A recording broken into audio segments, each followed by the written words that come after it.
Hi hello ನಮಸ್ಕಾರ, welcome back to my channel Cricketrix. ನಾನು ನಿಮ್ಮ ವಿಜಯ್ ಸಿಂಹ. ಈ ವಿಡಿಯೋ ಮಾಡ್ತಿರೋ ಉದ್ದೇಶ ಏನಪ್ಪ ಅಂತಂದರೆ, ಯಾರ್ಯಾರು ನಮ್ಮ ಲೈವ್ಗೆ ಜಾಯ್ನ್ ಆಗೋಕ್ಕಾಗಲ್ಲ, 1 ಅವರ್ ಆ ಲೈವ್ಗಳನ್ನ ನೋಡೋಕ್ಕಾಗಲ್ಲ ಅಂತ ಹೇಳ್ತಿರೋರಿಗೆ ಇದೊಂದು ಸಣ್ಣ ವಿಡಿಯೋ. ಈ ವಿಡಿಯೋನ ಒಂದು 10 ರಿಂದ 15 ನಿಮಿಷ ಇರುತ್ತೆ. ಸೊ ಆ ವಿಡಿಯೋನ ನೀವುಗಳು ನೋಡ್ಕೋಬೋದು. ಅವರಿಗೋಸ್ಕರ ಈ ವಿಡಿಯೋ ಮಾಡ್ತಾ ಇರೋದು. ಎಸ್, ಇವಾಗ ಬಂದ್ಬಿಟ್ಟು ಮೊದಲನೇ ಟೆಸ್ಟ್ ಬಗ್ಗೆ ಮಾತಾಡ್ತಾ ಇದ್ವಿ. ಮೊದಲನೇ ಟೆಸ್ಟಲ್ಲಿ ಭಾರತದವರು ಸೋತಿದ್ದೀವಿ. ಒಂದು ಮ್ಯಾಚ್ ಮಾತ್ರ ಆಗಿರೋದು 5 ಟೆಸ್ಟ್ ಮ್ಯಾಚ್ ಸರಣಿನಲ್ಲಿ. ಒಂದು ಮ್ಯಾಚ್ ಸೋತಿದ್ದೀವಿ, ಇನ್ನೂ 4 ಮ್ಯಾಚ್ ಬಾಕಿ ಇದೆ. ಸೊ ಎಸ್, ಖಂಡಿತವಾಗ್ಲೂ ವಾಪಸಾತಿ ಪಡ್ಕೊತೀವಿ. ದಿಟ್ಟ ಉತ್ತರ ಕೊಡ್ತೀವಿ ನೆಕ್ಸ್ಟ್ ಬರ್ತಿರೋ ಟೆಸ್ಟ್ ಮ್ಯಾಚ್ಗಳಲ್ಲಿ. ನಿಜ ಹೇಳಬೇಕು ಅಂತಂದರೆ, ಫೇರ್ ಕಾಲ್ ಅಂತಂದರೆ ಇಂಗ್ಲೆಂಡ್ ಪ್ಲೇಡ್ ಬೆಟರ್ ಕ್ರಿಕೆಟ್ ಅಂತ ಹೇಳೋಕ್ಕೆ ಇಷ್ಟಪಡ್ತೀನಿ. ಎಸ್, ಬಟ್ ಆದರೆ ಇಲ್ಲಿ ಒಂಥರ ಪಾಸಿಟಿವ್ಸ್ಗಳು ತುಂಬ ಇತ್ತು ಭಾರತಕ್ಕೆ. ನೋಡಿ, ಮೊದಲನೇ ದಿನ completely belongs to India. 359 for 3 ಇರ್ತೀವಿ ನಾವು ಮೊದಲನೇ ದಿನ. ಅಷ್ಟು ಚೆನ್ನಾಗಿ ಆಟ ಆಡಿರ್ತೀವಿ. ಅದರಲ್ಲಿ ಸಾಯಿ ಸುದರ್ಶನ್ ಅವರು ಡಕ್ಔಟ್ ಆಗಿರ್ತಾರೆ, ನೀವು ಜ್ಞಾಪಕ ಇತ್ತು ಅಂತಂದರೆ. ಬಟ್ ಅಷ್ಟೆಲ್ಲ ಆಗಿದ್ರೂ ನಮಗೆ ಒಂದು ಒಳ್ಳೆ ಹೆಲ್ದಿ ಕಾಂಟ್ರಿಬ್ಯೂಷನ್ ಬಂದಿರುತ್ತೆ. ಯಶಸ್ವಿ ಜೈಸ್ವಾಲಿಂದ ಇರ್ಬೋದು, ಅದಾದಮೇಲೆ KL ರಾಹುಲಿಂದ 42 ಇರ್ಬೋದು. ಯಶಸ್ವಿ ಜೈಸ್ವಾಲ್ ಅಂತೂ ಸೆಂಚುರಿ ಹೊಡಿತಾರೆ. ಅದಾದಮೇಲಿಂದ ಶುಭ್ಮನ್ ಗಿಲ್ 147 ಹೊಡಿತಾರೆ. ಅದಾದಮೇಲಿಂದ ರಿಷಬ್ ಪಂತ್ 134 ಹೊಡಿತಾರೆ. ಇನ್ನೊಂದು ಏನಪ್ಪ ಅಂತಂದರೆ, ಕರುಣ್ ನಾಯರ್ ಕೂಡ ಡಕ್ಔಟ್ ಆಗಿರ್ತಾರೆ. ಸೊ ಇಬ್ಬರು ಇಂಪಾರ್ಟೆಂಟ್ ಬ್ಯಾಟ್ಸ್ಮನ್ಗಳು ಡಕ್ಔಟ್ ಆಗಿದ್ರು, ಸಾಯಿ ಸುದರ್ಶನ್ ಅದಾದಮೇಲೆ ಕರುಣ್ ನಾಯರ್. ಅದಾದಮೇಲೆ ನಮ್ಮ ಬ್ಯಾಟಿಂಗ್ ಡೆಪ್ತ್ ಬಗ್ಗೆ ಮಾತಾಡೋಂಗೇ ಇಲ್ಲ, ಕಂಪ್ಲೀಟ್ಲಿ ಕೊಲ್ಯಾಪ್ಸ್ ಆಯಿತು. 430ಕ್ಕೆ 3 ಇರ್ತೀವಿ, 471ಕ್ಕೆ ಆಲ್ ಔಟು. ಸೊ 41 ರನ್ಗೆ 7 ವಿಕೆಟ್ ಕಳ್ಕೊತೀವಿ. ಸೊ ಬ್ಯಾಟಿಂಗ್ ಕೊಲ್ಯಾಪ್ಸ್ ಆಯಿತು. 471ಕ್ಕೆ ಖುಷಿ ಪಡಬೇಕಾಗತ್ತೆ ನಾವು. ಸೊ ಇದನ್ನು ಬೆನ್ನತ್ತಿದ ಇಂಗ್ಲೆಂಡ್ ಅವರು ಇನ್ಫ್ಯಾಕ್ಟ್ 300 ರನ್ ಕೂಡ ಮಾಡೋ ಸೀನ್ ಇರಲಿಲ್ಲ. ಬಟ್ ಅನ್ಫಾರ್ಚುನೇಟ್ಲಿ ಏನಪ್ಪ ಆಗುತ್ತೆ ಅಂತಂದರೆ, ಎಸ್, ರಿಷಬ್ ಪಂತ್ ಅವರು ಅತ್ಯದ್ಭುತವಾದ ಬ್ಯಾಟಿಂಗ್ ಪ್ರದರ್ಶನ ಕೊಟ್ಟಿದ್ದಾರೆ. ಮೊದಲನೇ ಇನ್ನಿಂಗ್ಸಲ್ಲಿ ಇರ್ಬೋದು, ಎರಡನೇ ಇನ್ನಿಂಗ್ಸಲ್ಲಿ ಇರ್ಬೋದು, 2 ಇನ್ನಿಂಗ್ಸಲ್ಲೂ ಸೆಂಚುರಿ ಹೊಡೆದ್ಬಿಟ್ಟು ಒಂದು ದಾಖಲೆನೇ ನಿರ್ಮಿಸಿದ್ದಾರೆ, ಇಲ್ಲ ಅಂತ ಹೇಳ್ತಾ ಇಲ್ಲ. ಬಟ್ ಕೀಪಿಂಗ್ ಅಂತ ಬಂತು ಅಂತಂದರೆ ಬಿಲೋ ಆ್ಯಾವ್ರೇಜ್ ಕೀಪಿಂಗ್, ಅಂಡರ್ ಪಾರ್ ಕೀಪಿಂಗ್ ಅಂತ ಹೇಳೋಕ್ಕೆ ಇಷ್ಟಪಡ್ತೀನಿ. ಬಿಲೋ ಪಾರ್ ಕೀಪಿಂಗು ನಿಜವಾಗ್ಲೂ. ಅದಾದಮೇಲಿಂದ ಕ್ಯಾಚಸ್ ಕೂಡ ತುಂಬ ಮಿಸ್ ಮಾಡಿದ್ವಿ. 6+ ಕ್ಯಾಚಸ್ನ ಡ್ರಾಪ್ ಮಾಡಿದ್ವಿ, ಸ್ಟಂಪ್ ಮಿಸ್ ಆಗಿದೆ. ಅದಾದಮೇಲಿಂದ ಯಶಸ್ವಿ ಜೈಸ್ವಾಲ್ ತುಂಬ ಕ್ಯಾಚ್ ಕೈ ಚೆಲ್ಲಿದ್ದಾರೆ. ಅದೊಂಥರ ಕಂಟೇಜಿಯಸ್. ಈ ಮನೆಯಲ್ಲಿ ಕೆಮ್ಮು, ನೆಗಡಿ, ಜ್ವರ ಯಾರಿಗಾರು ಒಬ್ಬರು ಬಂದರೆ ಎಲ್ಲರಿಗೂ ಬರುತ್ತಲ್ಲ, ವೈರಲ್ ಫೀವರು, ಆ ಥರ ಎಲ್ಲರಿಗೂ ಬಂದುಬಿಡ್ತು. ಒಬ್ಬ ಕ್ಯಾಚ್ ಡ್ರಾಪ್ ಮಾಡಿದ್ರು, ಎಲ್ಲರಿಗೂ ಕ್ಯಾಚ್ ಡ್ರಾಪ್ ಮಾಡೋ ಥರ ಆಯಿತು. ಗುರು, 2025ರಲ್ಲಿ ಏನೇನಮ್ಮ ನೋಡ್ತಾ ಇದ್ದೀವಿ ನಾವು. ರವೀಂದ್ರ ಜಡೇಜಾ ಕ್ಯಾಚ್ನ ಕೈ ಚೆಲ್ಲೋದ, ಅದು ಕೈಗೆ ಬಂದಿರೋ ಕ್ಯಾಚ್ನ ಅದನ್ನು ನೋಡಿಬಿಟ್ವಿ ನಾವು. ಸೊ ಅದೇ, ಒಬ್ಬರು ಕ್ಯಾಚ್ ಡ್ರಾಪ್ ಮಾಡಿದ್ದು ಕಂಟೇಜಿಯಸ್, ಎಲ್ಲರೂ ಕ್ಯಾಚ್ ಡ್ರಾಪ್ ಮಾಡೋ ಥರ ಆಯಿತು. 6+ ಕ್ಯಾಚಸ್ನ ಡ್ರಾಪ್ ಮಾಡ್ತೀವಿ, ಸ್ಟಂಪ್ ಮಿಸ್ ಆಗುತ್ತೆ, ಪ್ರತಿಯೊಂದು ಮಿಸ್ ಆಗುತ್ತೆ. ಅನ್ಫಾರ್ಚುನೇಟ್ಲಿ ಒಂದು ಒಳ್ಳೆ ವಿಕೆಟ್ ಪಡ್ಕೊಂಡಿರ್ತೀವಿ. ಹ್ಯಾರಿ ಬ್ರೂಕ್ಸ್ 0ನಲ್ಲಿರ್ತಾರೆ, ಆವಾಗ ಅವರು ಔಟ್ ಆಗಿ ಹೋಗ್ತಾರೆ. ಸಿರಾಜ್ ಒಳ್ಳೆ ಕ್ಯಾಚ್ ಹಿಡಿತಾರೆ ಬುಮ್ರಾ ಅವರು ಬೌಲಿಂಗಲ್ಲಿ. ಬಟ್ ಅದು ನೋಡಿದ್ರೆ ನೋ ಬಾಲ್ ಅಂತ ಇದಾಗುತ್ತೆ, ಓವರ್ ಟರ್ನ್ ಆಗುತ್ತೆ. ಅದಾದಮೇಲಿಂದ ಅವರು 99 ರನ್ಸ್ ಹೊಡಿತಾರೆ. ಸೊ ಅಲ್ಲೇ ಆಲ್ಮೋಸ್ಟ್ 100 ರನ್ಸು. ಅದಾದಮೇಲೆ 6+ ಕ್ಯಾಚಸ್ಸು, ಅದನ್ನೆಲ್ಲ ನಾವು ಕೌಂಟ್ ಮಾಡಿದ್ವಿ ಅಂತಂದರೆ ಖಂಡಿತವಾಗ್ಲೂ ಅವರು 300 ರನ್ ಕೂಡ ರೀಚ್ ಮಾಡೋಕ್ಕಾಗ್ತಿರಲಿಲ್ಲ. ಅಲ್ಲೇ ನಮಗೆ ಆಲ್ಮೋಸ್ಟ್ ಒಂದು 150 ರನ್ ಲೀಡ್ ಸಿಕ್ಕಿರೋದು, ಅದೊಂದು ವಿಷಯ. ಅದಾದಮೇಲಿಂದ ಅವರು ಅದನ್ನೆಲ್ಲ ಕ್ಯಾಪಿಟಲೈಸ್ ಮಾಡಿಕೊಂಡು ಸಖತ್ತಾಗಿ ಆಡ್ಬಿಟ್ಟವರು.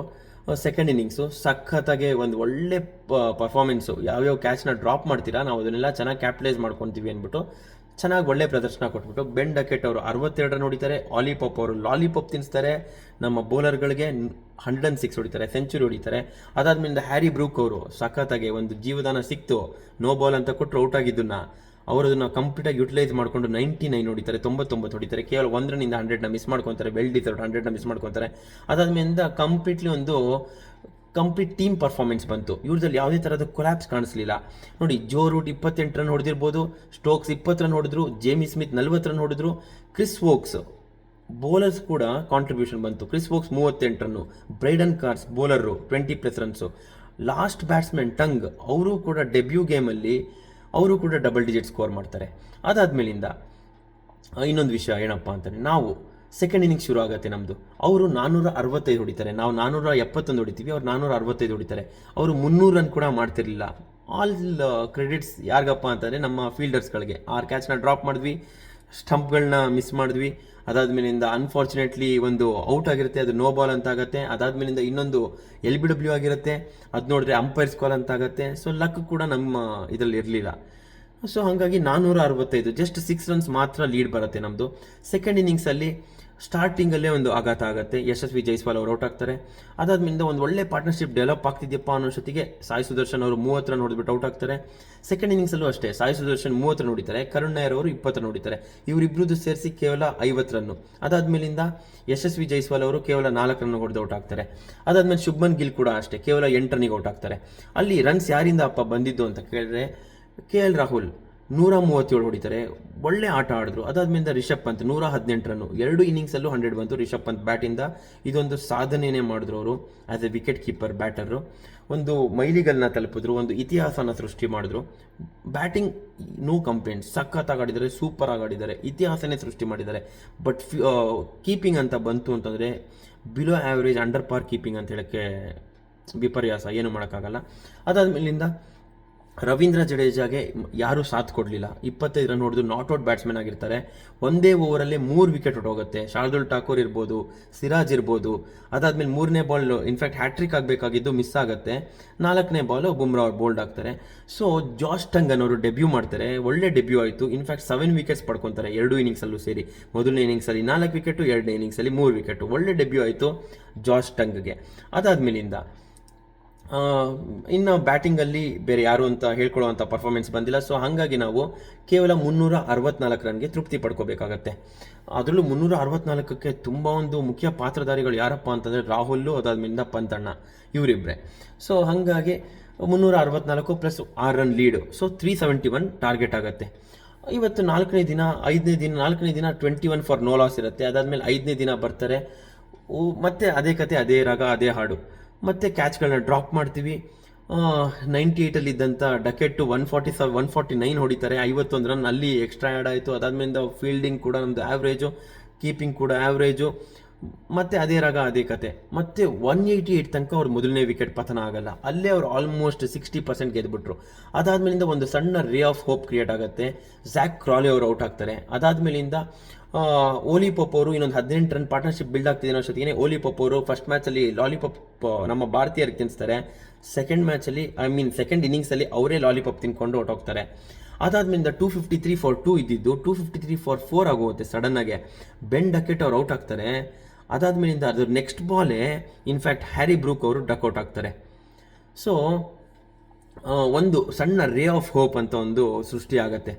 ಬಟ್ ಅಂಥ ಸಮಯದಲ್ಲಿ ಏನಾಗತ್ತಪ್ಪ ಅಂತಂದರೆ ಮತ್ತೆ ಬೆನ್ ಸ್ಟೋಕ್ಸ್ ಅವ್ರದ್ದು ಒಂದು ಈಸಿ ಚಾನ್ಸ್ ಇರುತ್ತೆ, ಅಲ್ಲಿ ರಿಷಬ್ ಪಂತು ಮತ್ತೆ ಮಿಸ್ ಮಾಡ್ತಾರೆ, ಆ್ಯಂಟಿಸಿಪೇಟ್ ಕೂಡ ಮಾಡಲ್ಲ.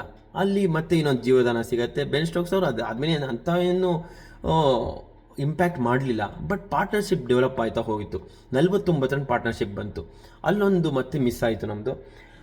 ಅದಾದಮೇಲಿಂದ ಯಾವುದೇ ಥರದ ಅವರು ಹಿನ್ನಡೆ ಕಾಣಲೇ ಇಲ್ಲ. ಯಾಕೆಂತಂದರೆ ಜೇಮಿ ಸ್ಮಿತ್ ಬಂದ್ಬಿಟ್ಟು ಆಲ್ರೌಂಡ್ ಆಟ ಪ್ರದರ್ಶನ ತೋರಿಸ್ತಾರೆ. ಒಂಥರ ಜೇಮಿ ಸ್ಮಿತ್ ಅವರ ಪೊಟೆನ್ಷಿಯಲ್ ತಕ್ಕಂಗೆ ಆಡ್ತಾರೆ. ಒಳ್ಳೆ ರೆಪ್ಯುಟೇಷನಿಂದ ಬಂದರು ಜೇಮಿ ಸ್ಮಿತ್, ನಿಮ್ಗೆಲ್ಲರಿಗೂ ಗೊತ್ತಿದೆಯೋ ಇಲ್ವೋ ಗೊತ್ತಿಲ್ಲ. ಅವರು ಮ್ಯಾಚ್ ಬರೋದಕ್ಕಿಂತ ಮುಂಚೆನೇ ಒಂದು ಹೈಲಿ ಟ್ಯಾಲೆಂಟೆಡ್ ಪೊಟೆನ್ಷಿಯಲ್ಲು, ಕ್ಯಾಲಿಬರು, ಅದಾದಮೇಲಿಂದ ಸಿಕ್ಕಾಪಟ್ಟೆ player to watch out for ಅನ್ನೋ ರೆಪ್ಯುಟೇಷನಿಂದ ಬಂದರು. ಆ ರೆಪ್ಯುಟೇಷನ್ಗೆ, ಆ ಹೈಪ್ಗೆ ತಕ್ಕಂತೆ ಆಡಿದ್ರು ಗುರು. ಫಸ್ಟ್ ಇನ್ನಿಂಗ್ಸಲ್ಲೂ 40 ರನ್ ಹೊಡಿತಾರೆ, ಸೆಕೆಂಡ್ ಇನ್ನಿಂಗ್ಸಲ್ಲೂ 44 ರನ್ ನಾಟ್ ಔಟು, 2 ಸಿಕ್ಸರ್ಗಳು ಕೂಡ ಬರುತ್ತೆ. ಸಖತ್ತಾಗಿ ಆಡ್ತಾ ಇದ್ದಾರೆ ಜೇಮಿ ಸ್ಮಿತ್. ಒಂದು ಮಟ್ಟಕ್ಕೆ ತುಂಬ ಚೆನ್ನಾಗಿ ಕಾಣಿಸ್ತಾ ಇದ್ದಾರೆ ಇಂಗ್ಲೆಂಡ್ ಪಿಚ್ಚಸಲ್ಲಿ. ನೋಡಬೇಕು ಜೇಮಿ ಸ್ಮಿತ್ ಓವರ್ಸೀಸಲ್ಲಿ ಯಾವ ಥರ ಆಡ್ತಾರೆ ಏನು ಎತ್ತ ಅಂತ. ಬಟ್ ಆ್ಯಸ್ ಆಫ್ ನೌ ಅಂತೂ a player to watch out for. England ಕ್ರಿಕೆಟಲ್ಲಿ ಒಂದು ಒಳ್ಳೆ ಕೀಪರ್ ಕಮ್ ಬ್ಯಾಟ್ಸ್ಮನ್ ಸಿಕ್ಕಿದ್ದಾರೆ, ಅದ್ರ ಜೊತೆಗೆ ಫ್ಲೆಕ್ಸಿಬಲ್ ಇದ್ದಾರೆ, ಯಾವ ಪೊಸಿಷನ್ ಆಡಿಸಿದ್ರು ತುಂಬ ಚೆನ್ನಾಗಿ ರೆಸ್ಪಾಂಡ್ ಮಾಡ್ತಾ ಇದ್ದಾರೆ. ನೋಡೋಣ, ಜೇಮಿ ಸ್ಮಿತ್ ಅವ್ರದ್ದು ಬ್ರೈಟ್ ಫ್ಯೂಚರ್ ಅಂತೂ ಕಾಣಿಸ್ತಾ ಇದೆ. So all the best Jamie Smith, ಒಳ್ಳೇದಾಗಲಿ ಅಂತ ಹರ್ಸೋಣ. ಯಾಕೆಂತಂದರೆ ಯಾರು ಚೆನ್ನಾಗಿ ಆಡಿದ್ರು ಅವ್ರನ್ನ ಅಪ್ರಿಷಿಯೇಟ್ ಮಾಡಲೇಬೇಕು. England were better compared to us ಅಂತ ಹೇಳಕ್ಕೆ ಇಷ್ಟಪಡ್ತೀನಿ. ಯಾಕೆಂತಂದರೆ ಮೊದಲನೇ ದಿನ ಒಂದು ನಮಗೆ ಬಿಲಾಂಗ್ ಆಯಿತು ಅಂತಂದರೆ, ಇನ್ನು ಮಿಕ್ಕಿದ ದಿನ ಎಲ್ಲ ಅವರು ಚೆನ್ನಾಗಿ ಡಾಮಿನೇಟ್ ಮಾಡ್ಕೊಂಡು ಹೋಗಿದ್ದಾರೆ, ಅದು ಕೂಡ ಒಪ್ಕೊಳ್ಬೇಕಾಗಿರೋ ಮಾತೆ. ನೋಡೋಣ, ಯಾಕೆಂತಂದರೆ ನಮ್ಮದು 2 ಇನ್ನಿಂಗ್ಸಲ್ಲಿ ಡೌನ್ಫಾಲ್ ಏನು ನೋಡಿದ್ವಿ ನಾವು, ಕೊಲ್ಯಾಪ್ಸ್ ನೋಡಿದ್ವಿ. 433 ಇರೋದು 471 ಕಾಲ್ ಔಟು. ಮತ್ತು 2ನೇ ಇನ್ನಿಂಗ್ಸಲ್ಲೂ ಅದೇ ಕತೆ, 333ಕ್ಕೆ 4 ಇರ್ತೀವಿ, 364 ಕಾಲ್ ಔಟು. ಸೊ ನಮ್ಮದು ಬ್ಯಾಟಿಂಗ್ ಡೆಪ್ತು ಚೆನ್ನಾಗಿರಲಿಲ್ಲ, ಫೀಲ್ಡಿಂಗು ತುಂಬ ಕಳಪೆ ಆಗಿತ್ತು. ಅದಾದ್ಮೇಲಿಂದ ಬೌಲಿಂಗು ತುಂಬ ಬುಮ್ರಾ ಮೇಲೆ ರಿಲೈ ಆಗ್ತಾ ಇದ್ವಿ, ಬೇರೆ ಯಾವ ಬೌಲರ್ಸು ಅಷ್ಟೊಂದು ಸಾಥ್ ಕೊಡ್ತಾ ಇರಲಿಲ್ಲ. ಫಸ್ಟ್ ಇನ್ನಿಂಗ್ಸೇ ಹೇಳ್ಬಿಡ್ತೀನಿ, 83 ರನ್ ಹೊಡೆಸ್ಕೊಂಡು 5 ವಿಕೆಟ್ ತೆಗೆದಿರ್ತಾರೆ ಬುಮ್ರಾ. ಬಟ್ ಪ್ರಸಿದ್ಧ ಕೃಷ್ಣ ಆಮೇಲಿಂದ ಮೊಹಮ್ಮದ್ ಸಿರಾಜು 250 ರನ್ ಹೊಡೆಸ್ಕೊತಾರೆ 5 ವಿಕೆಟ್ ತೆಗೆದು, ಇಬ್ಬರು ಸೇರಿ ನಾನು ಹೇಳ್ತಾ ಇರೋದು. ಹಾಗಾಗಿ ಇದೇ ಮೇಜರ್ ಡಿಫ್ರೆನ್ಸ್ ಆಯಿತು. ಸೆಕೆಂಡ್ ಇನ್ನಿಂಗ್ಸಲ್ಲಂತೂ ಬುಮ್ರಾ ಅವರು ವಿಕೆಟ್ಲೆಸ್ ಆಗೋದ್ರು. ಅಲ್ಲೇ ಎಲ್ಲರಿಗೂ ಗೊತ್ತಾಗೋಯ್ತು, ಗುರು ಮ್ಯಾಚ್ ಇನ್ನು ನಮ್ಮ ಕಡೆ ಆಗಲ್ಲ, ಇದು ಕಂಪ್ಲೀಟ್ಲಿ ವಾಲ್ ಬಿಟ್ಟಿದೆ ಇನ್ನು ಅವ್ರ ಕಡೆ ಅಂತ. ಎಸ್, ಒಂದು ರೇ ಆಫ್ ಹೋಪ್ ಹುಟ್ಟಿತ್ತು. 253 ಫಾರ್ 2 ಇದೆ, 253 ಫಾರ್ 4 ಆದಾಗ ಶಾರ್ದುಲ್ ಠಾಕೂರ್ ಅಣ್ಣ ಬಂದ್ಬಿಟ್ಟು ಒಂದೇ ಓವರಲ್ಲಿ 2 ವಿಕೆಟ್ ತೆಗೆದುಬಿಡ್ತಾರೆ. ಒಂದು ಸಣ್ಣ ಒಂದು ಹೋಪು ಏನೋ ಆಗ್ಬೋದೇನೋ ಅಂತ ಅನ್ಕೊಂತೀವಿ. ಬಟ್ ಅದಾದ್ಮೇಲಿಂದ ಬೆನ್ ಸ್ಟೋಕ್ಸು, ಅದಾದ್ಮೇಲಿಂದ ಜೋ ರೂಟ್ ತುಂಬ ಚೆನ್ನಾಗಿ ಆಡ್ಬಿಟ್ಟು, ಅದಾದ್ಮೇಲಿಂದ ಒಂದು finishing touch, icing on the cake ಅಂತ ಹೇಳ್ತಾರಲ್ಲ ಆ ಥರ ಜೇಮಿ ಸ್ಮಿತ್ ಅವ್ರು ನಾಕ್ ಬಂದ್ಬಿಟ್ಟು ಸಖತ್ತಾಗಿ ಆಡಿ ಒಂಥರ ಕಂಪ್ಲೀಟ್ ಮುಳುಗಿಸಿ ನಿರ್ಣಾಮ ಮಾಡಿಬಿಟ್ರು. ಏನಂತ ಹೇಳ್ತೀರಾ, ಒಂಥರ ಬೇಜಾರಾಗೋಯ್ತು. ಫಸ್ಟ್ ಟೆಸ್ಟ್ ಮ್ಯಾಚ್ ಸೋತ್ವಿ, ಬಟ್ ಇದು 5 ಟೆಸ್ಟ್ ಮ್ಯಾಚ್ ಸೀರೀಸು. ವಾಪಸ್ ಖಂಡಿತವಾಗ್ಲೂ ಕಮ್ಬ್ಯಾಕ್ ಮಾಡ್ತಾರೆ. ನಮ್ಮದೊಂದು ಯಂಗ್ ತಂಡ ಕಣ್ರಪ್ಪ ಇದು. ಸೊ ಹಾಗಾಗಿ ಮೊದಲನೇ ಮ್ಯಾಚು ಸ್ವಲ್ಪ ಹೆಂಗೆಂಗೋ ಆಡಿಬಿಟ್ರು. ಹಾಗಾಗಿ ಜಾಸ್ತಿ ಯೋಚನೆ ಮಾಡೋದು ಬೇಡ. ನಮ್ಮ ಯಂಗ್ ತಂಡ ಸೂಪರಾಗಿ ಪರ್ಫಾರ್ಮ್ ಮಾಡುತ್ತೆ ನೆಕ್ಸ್ಟ್ ಪಂದ್ಯಗಳಲ್ಲಿ. ನಮ್ಮ ಶುಭ್ಮನ್ ಗಿಲ್ ಕ್ಯಾಪ್ಟನ್ಸಿ ಕೂಡ ಅಂತ ಏನು ಕಳಪೆ ಇರಲಿಲ್ಲ, ಚೆನ್ನಾಗೇ ಮಾಡಿದ್ದಾರೆ ಒಂದು ಮಟ್ಟಕ್ಕೆ. ಫಸ್ಟ್ ಟೈಮ್ ಮಾಡ್ತಿದ್ರು, ಯಂಗೆಸ್ಟ್ ಕ್ಯಾಪ್ಟನ್ನು ಚೆನ್ನಾಗಿ ಮಾಡ್ತಿದ್ದಾರೆ. ಸ್ವಲ್ಪ ಕ್ರೆಡಿಟ್ಸ್ ಕೊಡೋಣ ಅವ್ರಿಗೂ ಕೂಡ. ಕ್ಯಾಪ್ಟನ್ ಆಗಿ ಮೊದಲನೇ ಡೆಬ್ಯೂನಲ್ಲೇ 100 ಕೂಡ ಮಾಡಿದ್ದಾರೆ. ಸೊ ಕಂಗ್ರ್ಯಾಚುಲೇಷನ್ಸ್ ಅಂತ ಹೇಳೋಕ್ಕೆ ಇಷ್ಟಪಡ್ತೀನಿ. ಎಸ್, ಫಸ್ಟ್ ಮ್ಯಾಚ್ ಸ್ವಲ್ಪ ಎಡವಿದ್ದೀವಿ, ಎಸ್ಪೆಷಲಿ ಫೀಲ್ಡಿಂಗ್ ವಿಭಾಗದಲ್ಲಿರ್ಬೋದು, ಅದಾದಮೇಲಿಂದ ಕೀಪಿಂಗ್ ವಿಭಾಗದಲ್ಲಿರ್ಬೋದು, ಅದಾದಮೇಲಿಂದ ಬೌಲಿಂಗಲ್ಲಿ ತುಂಬ ಹೆವಿಲಿ ಡಿಪೆಂಡ್ ಆನ್ ಬುಮ್ರಾ ಅನ್ನೋದು ಕೂಡ ಎದ್ದು ಕಾಣಿಸ್ತಾ ಇತ್ತು. ಸೊ ಇದನ್ನೆಲ್ಲ ಕರೆಕ್ಟ್ ಮಾಡಿಕೊಂಡು 2ನೇ ಪಂದ್ಯಕ್ಕೆ ಸೂಪರಾಗಿ ಬರಲಿ ಅಂತ ಆಲ್ ದ ಬೆಸ್ಟ್ ಅಂತ ನಮ್ಮ ಯಂಗ್ ಕ್ಯಾಪ್ಟನ್ ಶುಭ್ಮನ್ ಗಿಲ್ಗೆ ವಿಶ್ ಮಾಡ್ತಾ, ಹಾಗೆ ನಮ್ಮ ಯಂಗ್ ಟೀಮ್ ಇಂಡಿಯಾಗೂ ಕೂಡ ಆಲ್ ದ ಬೆಸ್ಟ್ ಅಂತ ಹೇಳ್ತಾ ಇಲ್ಲಿಗೆ ನಮ್ಮ ವಿಡಿಯೋನ ಎಂಡ್ ಮಾಡ್ತಾ ಇದ್ದೀನಿ. ಮತ್ತು ಸೆಕೆಂಡ್ ಮ್ಯಾಚ್ಗೆ ಪ್ರಿವ್ಯೂಗೆ ಖಂಡಿತ ಸಿಗ್ತೀನಿ ಅಂತ ಹೇಳ್ತಾ, ಇಷ್ಟೋ ತನಕ ಯಾರ್ಯಾರು ನೋಡ್ತಾ ಇದ್ರಿ ದಯವಿಟ್ಟು ಚಾನಲ್ನ ಸಬ್ಸ್ಕ್ರೈಬ್ ಮಾಡ್ಕೊಳ್ಳಿ, ಬೆಲ್ ಐಕನ್ ಕ್ಲಿಕ್ ಮಾಡಿ. ನಮಗೂ ಕೂಡ ಅದು ತುಂಬ ಒಳ್ಳೆಯದಾಗುತ್ತೆ ಅಂತ ಹೇಳೋಕ್ಕೆ ಇಷ್ಟಪಡ್ತೀನಿ. ನನಗೆ ನಮ್ಮ ಹಂಬಲ್ ರಿಕ್ವೆಸ್ಟ್ ಅಂತ ಕೂಡ ಹೇಳೋಕ್ಕೆ ಇಷ್ಟಪಡ್ತೀನಿ.